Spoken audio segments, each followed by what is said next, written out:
سبيل الدموع سبيل مريح تنهدى يا صاحي كي تستريح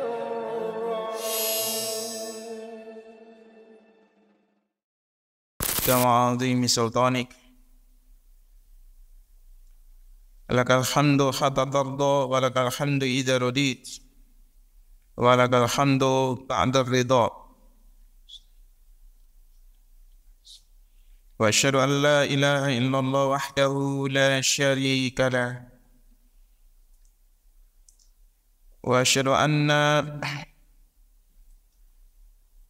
محمدا عبد الله ورسوله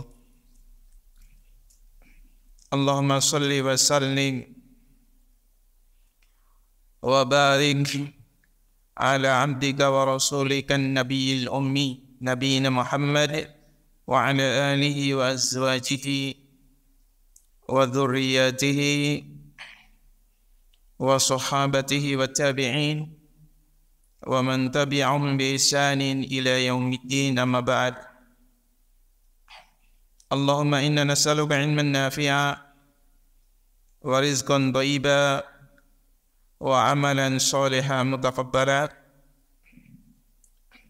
اللهم علمنا ما ينفعنا وانفعنا بما علمتنا وزدنا علما وعملا وهدى والتقى والصلاة وإيمانا ويقينا يا ذا الجلال والإكرام. Ikhwatal iman azanillah wa iyyakum. Alhamdulillah di pertemuan kali ini kita kembali bersua di majlis yang mulia ini, di majlis ta'lim, yang insyaallah kita akan membahas tentang jalan-jalan keselamatan.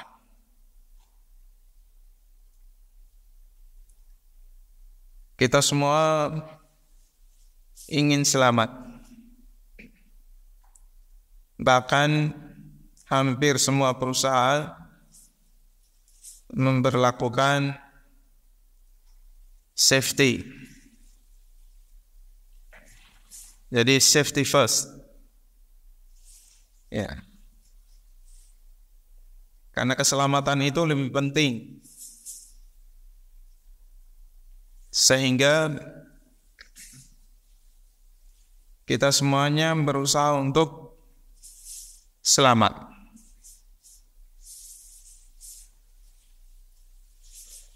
Ya. Dan kita semua setiap sholat 5 waktu berdoa supaya selamat. Ihdinas siratal mustaqim siratal ladzina an'amta 'alaihim ghairil maghdubi 'alaihim waladdallin. Tunjukilah kami jalan yang lurus, yaitu jalan orang-orang an'amta 'alaihim, yang telah engkau beri nikmat ya atas mereka, ghairil maghdubi 'alaihim, bukan orang-orang yang dimurkai, waladdallin, juga bukan orang-orang yang sesat. Orang-orang yang dimurkai yaitu kalangan Yahudi, yang mana mereka itu mengetahui kebenaran tetapi tidak mengamalkannya. Adapun orang-orang Nasara, mereka dikatakan sesat karena semangat beramal tidak dilandasi ilmu. Oleh karena itu jemaah sekalian azanillah wa iyyakum, bahwa jalan yang selamat itu sebagaimana kata Imam Malik rahimahullah ta'ala, as-sunnah itu seperti perahu Nabi Nuh. Siapa yang mau menaiki perahu, dia selamat. Yang enggan tenggelam. Ya. Maka supaya selamat kita harus berpegang teguh kepada sunnah Nabi sallallahu alaihi wasallam.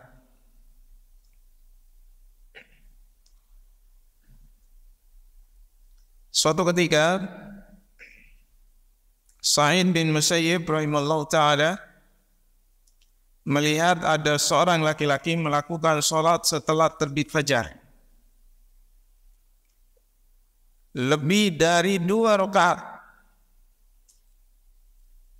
Ya. Dan dia memperbanyak ruku dan sujud.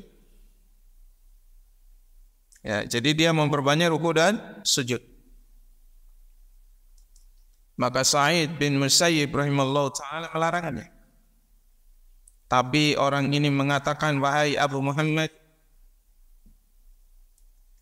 apa Allah akan mengadabmu karena melakukan sholat? Ya.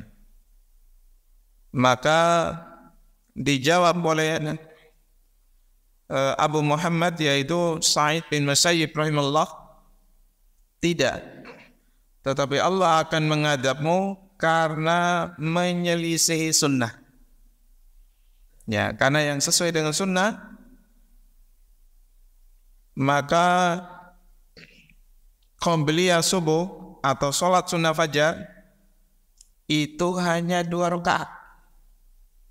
Dan Nabi SAW tidak pernah lebih dari 2. Ya. Dan kata Nabi SAW, raka'atul fajri khairum minad dunya wa ma fiha. 2 rakaat sebelum fajar, ya, 2 rakaat fajar, maksudnya qobliyah subuh, itu lebih baik daripada dunia dan seluruh isinya. Masya Allah.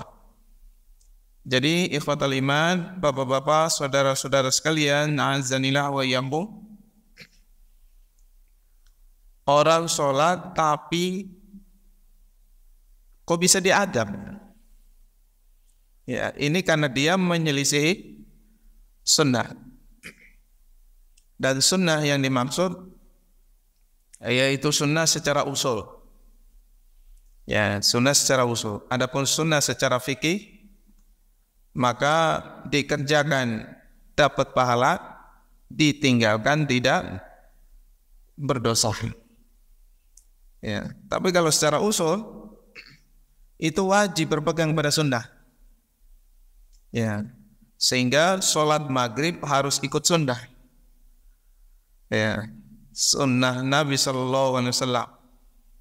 Kita sholat qobliyah harus sesuai sunnah.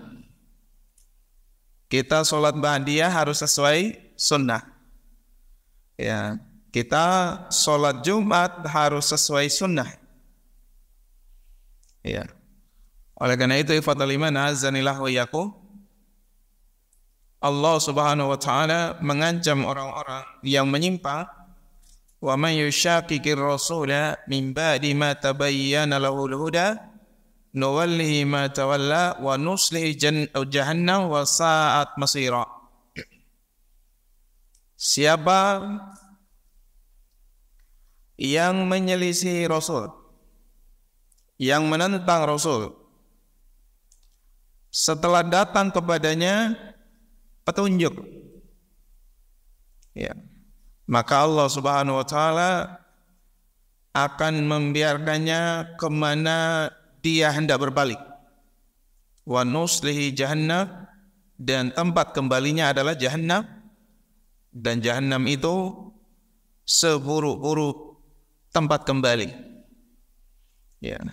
Jadi ikhwatal iman, azanillah wa iyyakum, hendaknya kita di dalam beribadah, maka kita harus melihat bagaimana Nabi Sallallahu Alaihi Wasallam mempraktekannya. Ya. Kemudian ikhwatal iman azanillah wa iyyakum,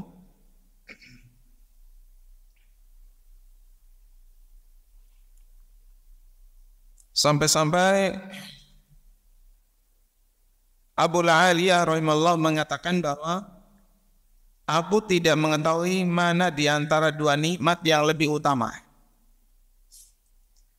yaitu ketika Allah berikan hidayah kepadaku untuk masuk Islam, memeluk Islam, atau ketika Allah menyelamatkan aku dari hawa nafsu, ya, yaitu hal-hal yang menyimpang, yang beda, yang menyelisih sunnah.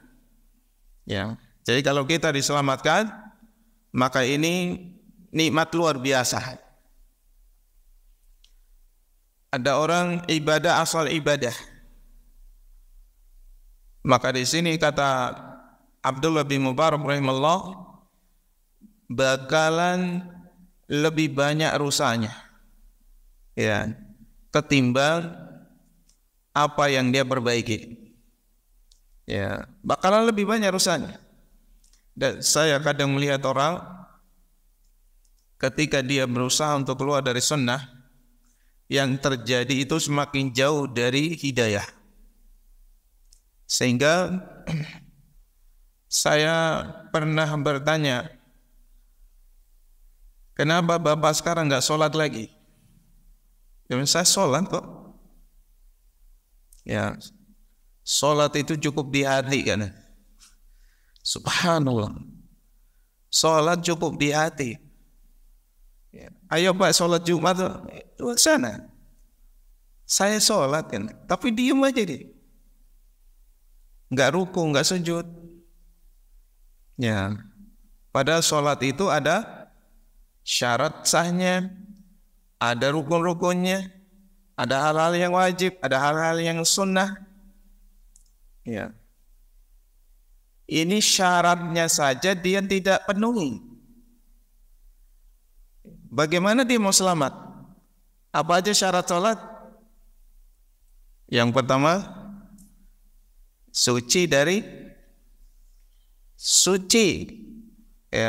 badannya dari hadas, dari najis, ya, suci pakaiannya, suci tempatnya.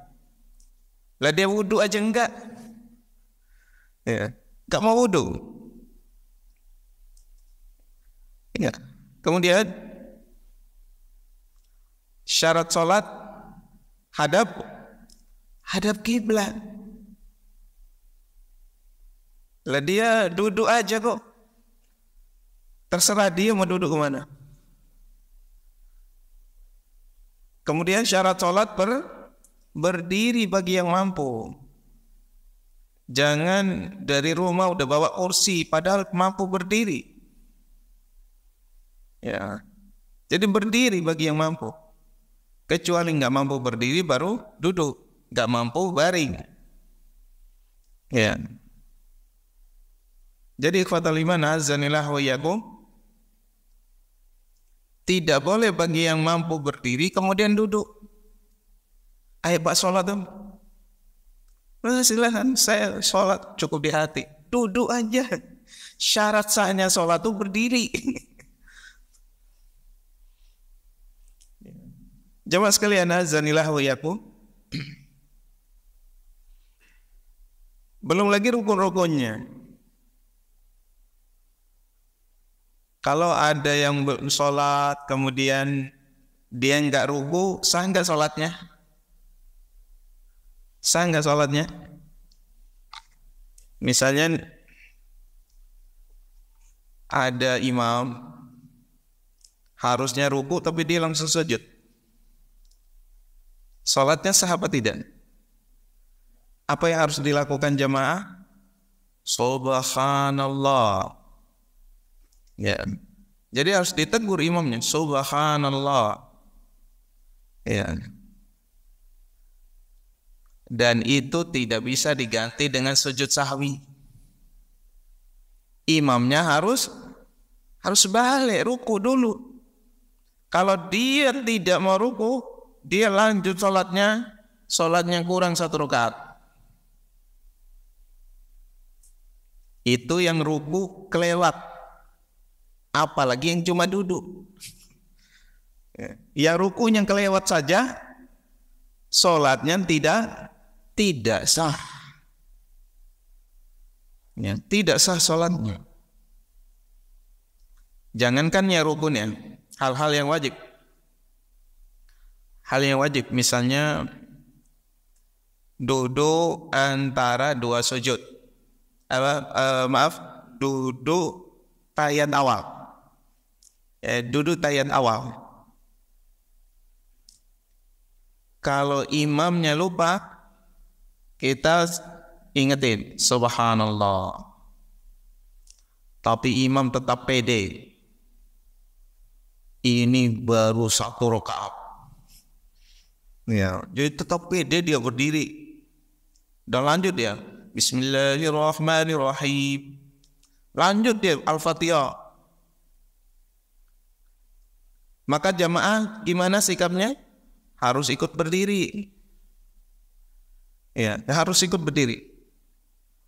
Dan bisa disempurnakan dengan sujud sahwi. Karena bukan rukun. Ya, disempurnakan dengan sujud sahwi. Tidak perlu nambah 1 rakaat.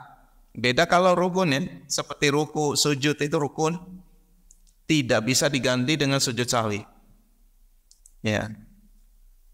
Jadi kalau dia sengaja meninggalkan yang wajib seperti duduk antara duduk tahiyat awal, dia sengaja, tidak sah. Tidak sah. Padahal seandainya dia kelewatan karena lupa ya, bisa disempurnakan dengan sujud sahwi. Ya, tanpa mengulang sholat, cukup sujud sahwi. Oleh karena itu, ikhwatal iman azanillah wa iyyakum, kalau ada yang sholat cuma di hati, ya, karena mengatakan bahwa makomnya udah beda. Masya Allah, makomnya udah beda. Nabi SAW sholat sampai meninggal dunia.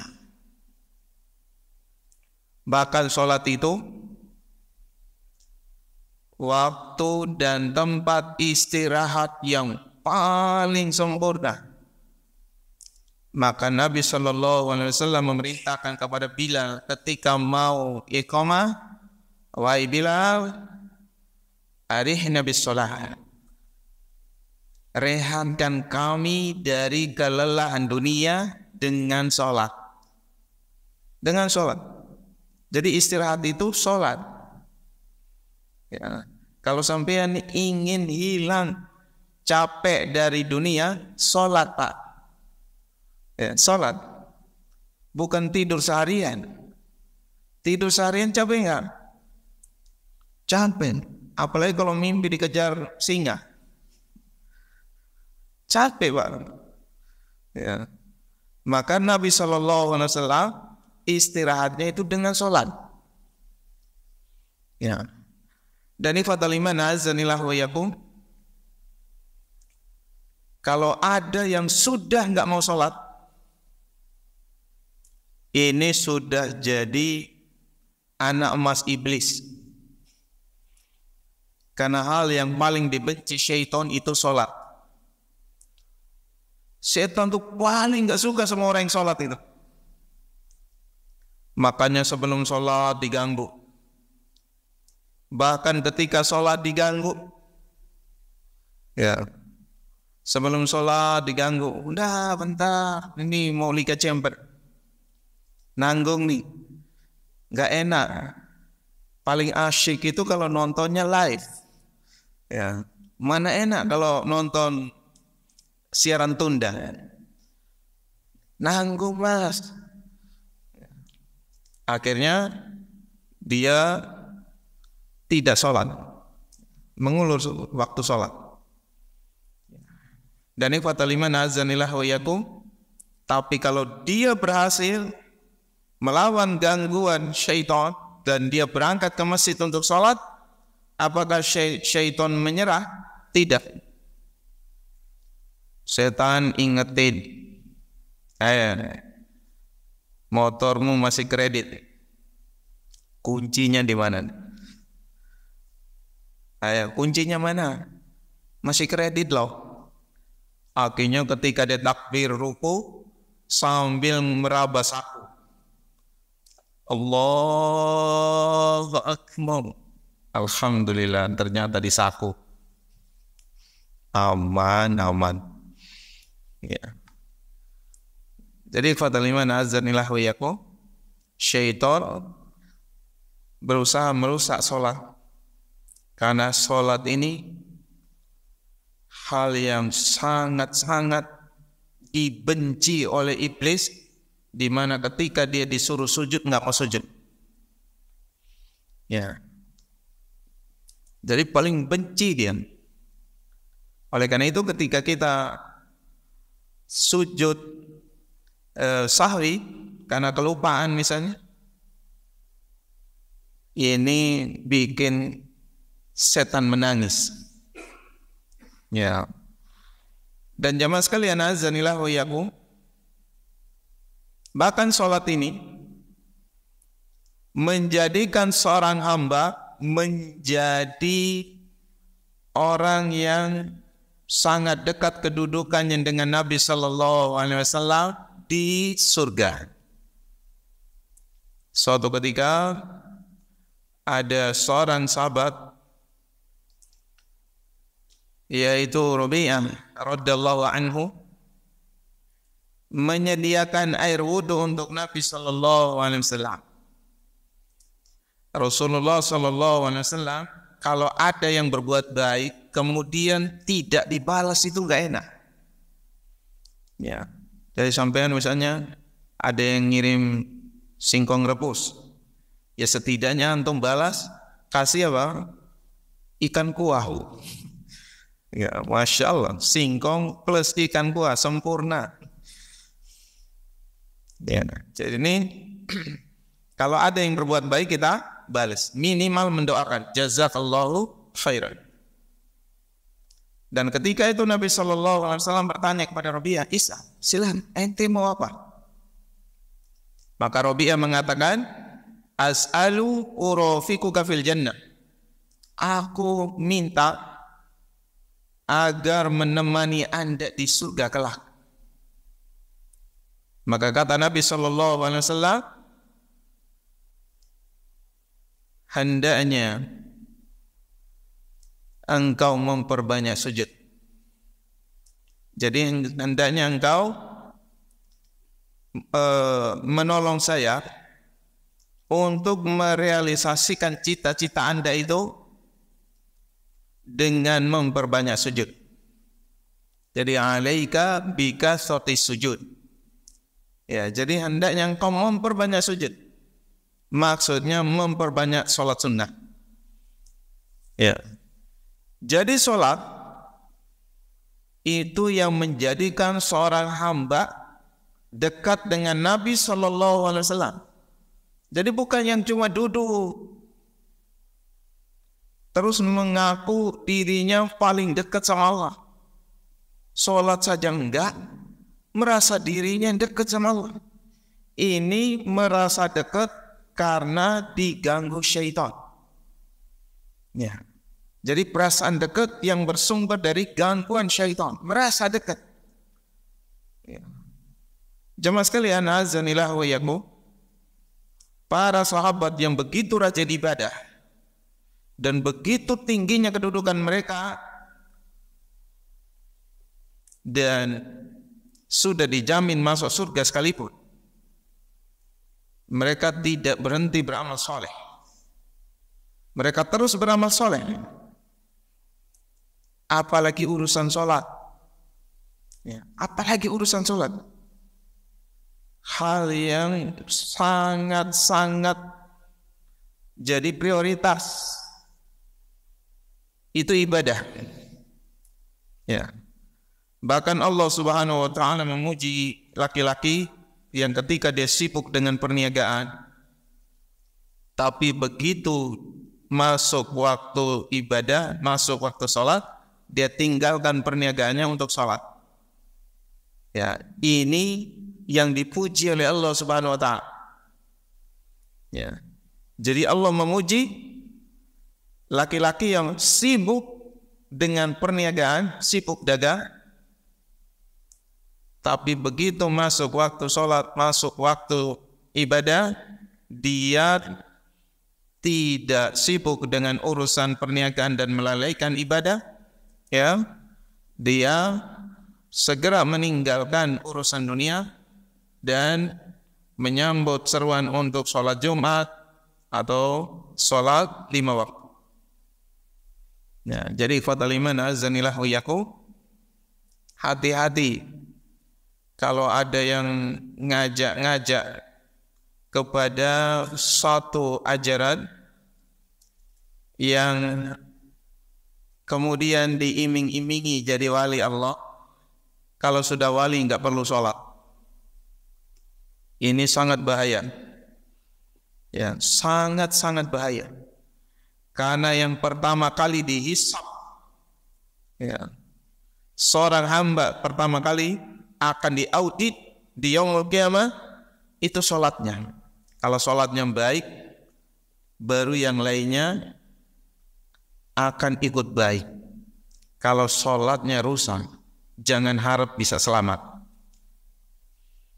Ya, oleh karena itu jamaah sekalian, rahimani wa rahimakumullah,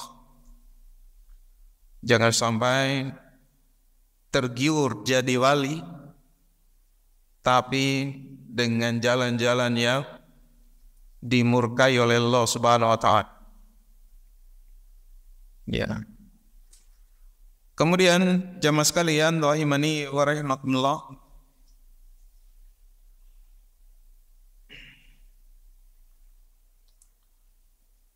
bahwa jalan selamat yang berikut yaitu lebih mengutamakan akhirat. Ya, jadi lebih mengutamakan akhirat. Ketika Isra Mi'raj,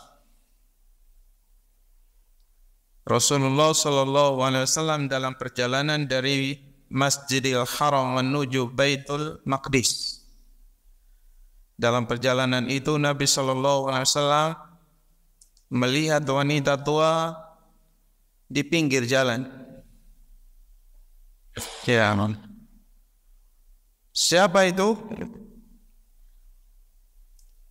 Maka Jibril alaihissalam menegur Nabi sallallahu alaihi wasallam,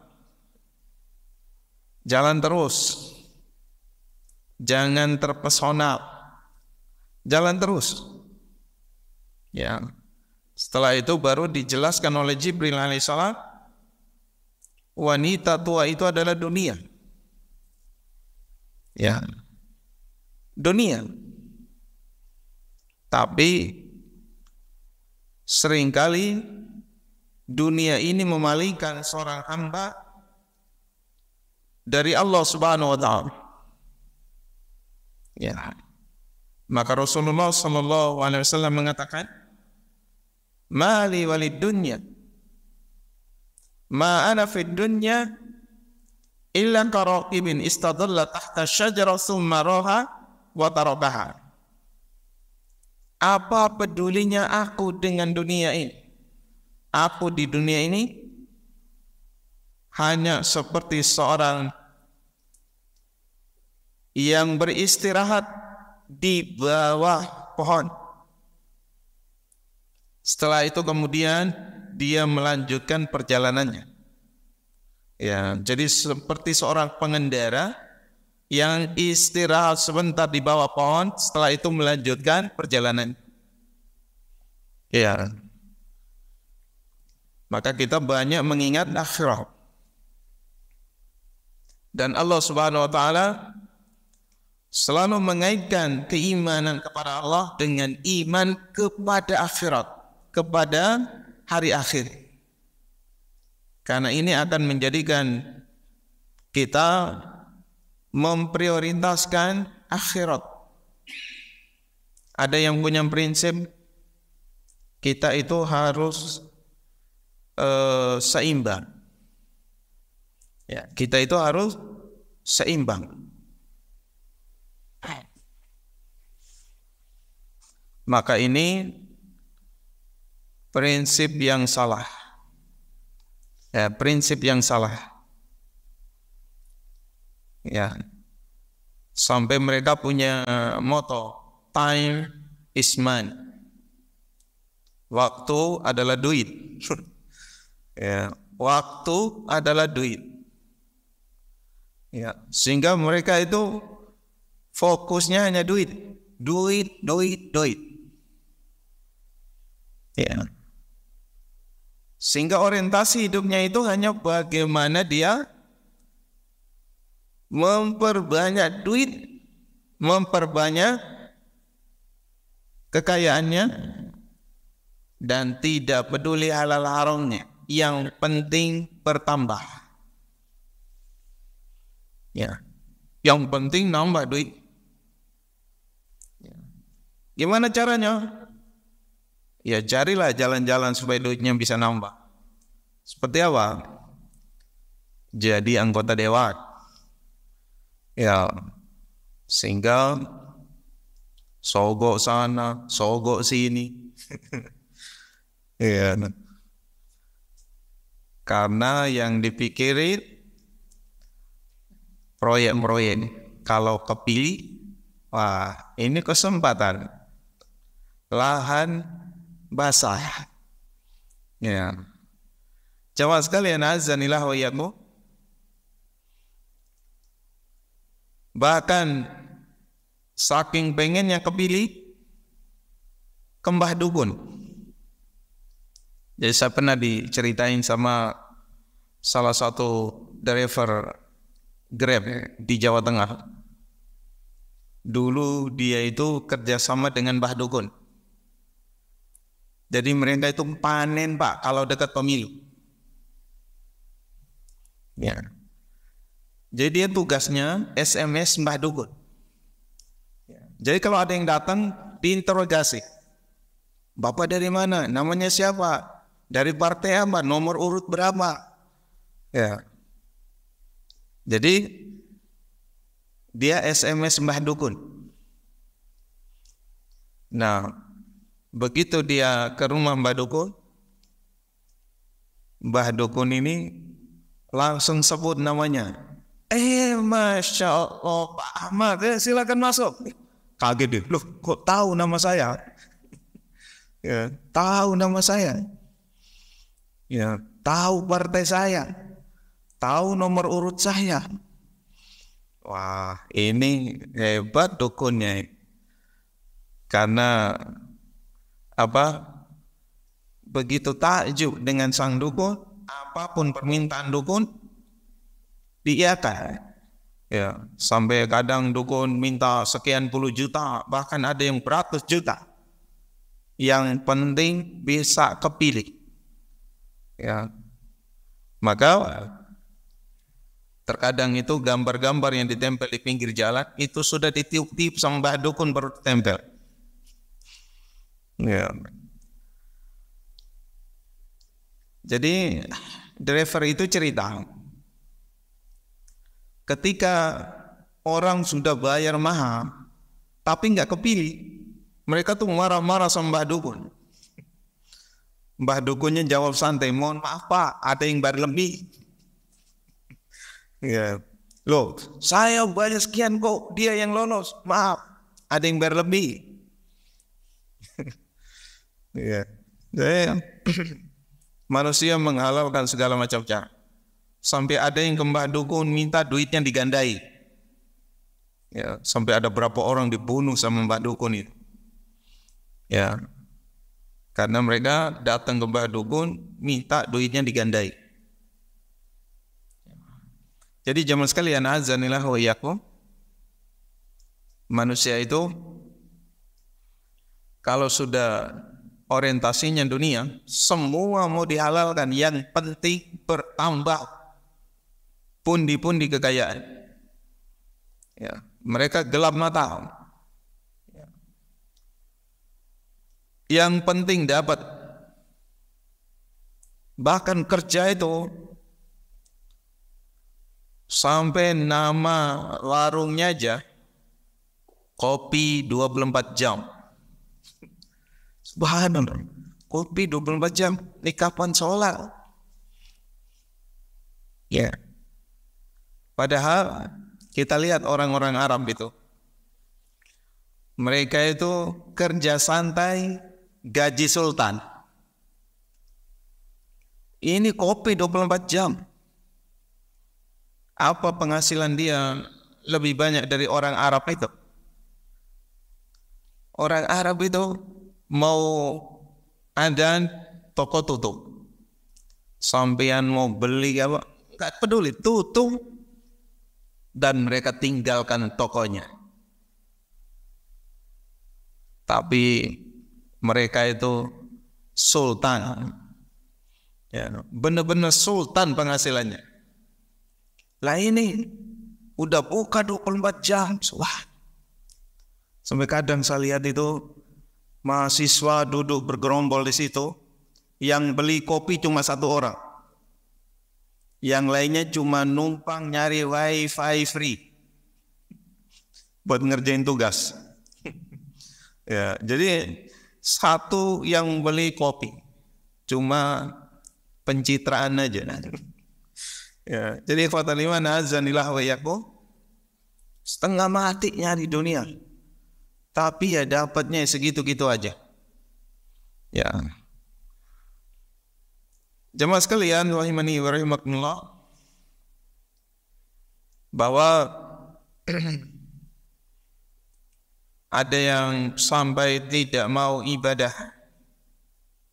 ya, tidak mau ibadah, tidak mau umroh, tidak mau haji, tidak mau zakat dan seterusnya. Karena ini gila sama dunia. Ya, jadi terlalu gila sama dunia. Ya. Maka Ali bin Husain rahimahullah mengatakan bahwa barang siapa yang qanaah dengan apa yang dibagikan Allah untuknya, maka orang ini orang yang paling berkecukupan. Ya, bahkan ini juga sebagaimana dikatakan oleh Imam Syafi'i. Kalau hatimu itu dipenuhi dengan qanaah, kamu sama raja dunia itu sama. Ya, jadi kamu dengan raja dunia itu sama. Kalau hatimu dipenuhi dengan qanaah. Ya, qanaah itu merasa cukup. Ya. Ya sudah, malam itu waktunya ibadah. Istirahat dan ibadah. Ya. Siang cari duit. Ya. Malam ibadah. Jangan sampai siang nyari duit, malam juga nyari duit. Lah kapan ibadah?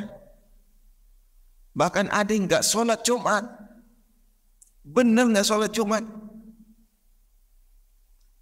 Karena apa?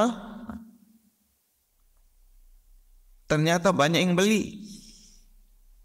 Ditinggalkan sholat Jumat karena banyak yang beli. Maka ikhwatal iman azanillah wa iyyakum, ingat, rezeki itu sudah ditakar sebelum lahir. Ya. Dan sungguh sangat kasihan yang bekerja setengah mati mengumpulkan hartanya sampai meninggalkan ibadah, meninggalkan sholat, yang belum tentu apa yang dikumpulkan itu akan dia makan, akan dia nikmati, akan dia rasakan, dan akan dia pakai. Belum tentu. Ya. Belum tentu. Dia kumpul, enggak dipakai untuk ibadah. Ya. Begitu dia mati, duitnya banyak. Akhirnya uang dipakai sama istrinya, pergi umroh dengan suami baru. Kasihan dia. Dia capek nyari duit, ngumpulin duit, tapi yang nikmati istri sama suami baru. Ya. Kasihan. Ya. Jadi sungguh kasihan kalau sibuk hanya mengumpulkan sampai meninggalkan ibadah. Ya. Jamaah sekalian, rahimani wa rahimakumullah.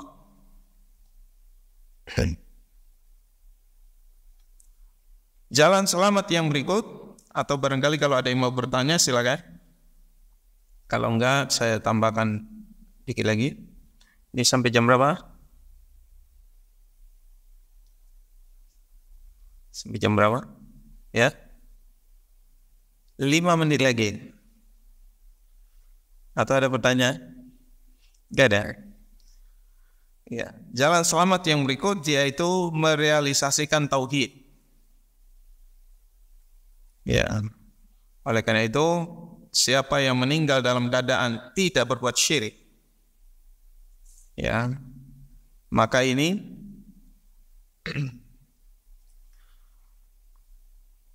Allah Subhanahu wa taala akan membalasnya dengan surga. Adapun orang yang sebaik apapun, tapi jika dia tidak meninggalkan perbuatan syirik, la in asyrakta la yahbatanna 'amaluk. Allah taala berfirman, jika Anda berbuat syirik, amalmu terhapus. Seluruh amalnya terhapus. Dia haji, dia umroh, dia kurban, umroh bolak-balik tiap tahun. Tapi kalau dia mati dalam keadaan berbuat syirik, nol. Ya, pemutihan langsung nol. Ya, maka sayang kalau rajin ibadah tapi berbalut syirik. Ya, jemaah sekalian, azanillah wa iyyakum. Maka kita harus memurnikan ibadah kita dari kotoran-kotoran syirik. Ya, kita harus memurnikan ibadah kita agar benar-benar ibadah kita hanya untuk Allah. Ya, hanya untuk Allah. Dan bersih dari perbuatan-perbuatan syirik. Ya.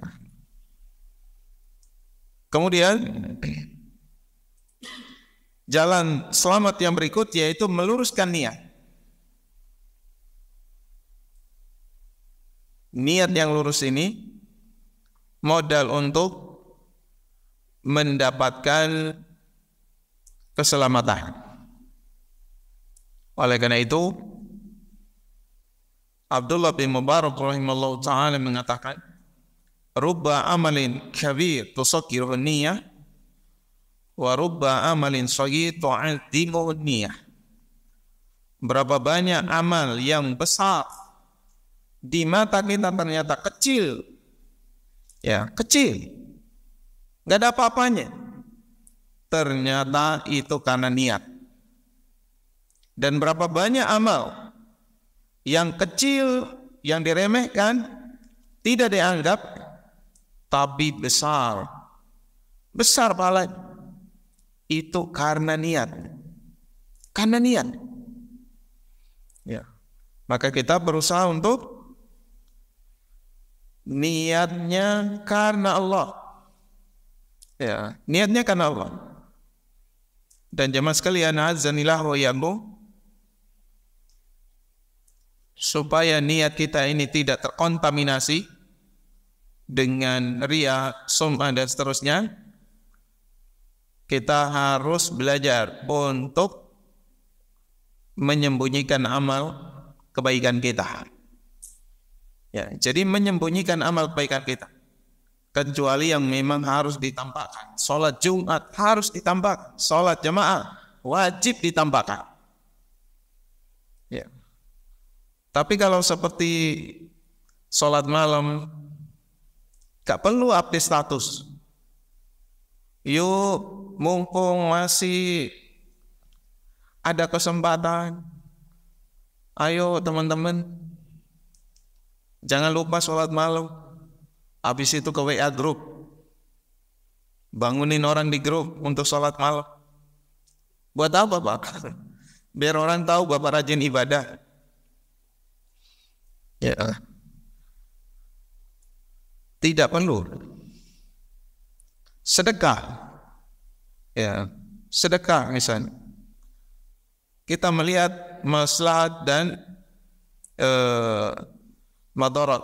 Kalau memang lebih maslahat, maka silakan ditampakkan jika menampakkan lebih maslahat. Tapi pada asalnya menyembunyikan lebih selamat dari riya. Terus gimana kalau menampakkan untuk memotivasi? Maka usahakan kita juga punya sedekah yang tersembunyi. Misal, sedekah secara nampak, jadi sedekah yang ditampakkan 500.000, tapi sedekah rahasianya 5 juta. Ya, jadi dia sedekah secara rahasia 5 juta. Yang ditampakkan hanya 500.000. Ya, karena terkadang kita itu butuh menampakkan untuk memotivasi yang lain. Ya, wallahu a'lam bishawab. سبيل الدموع سبيل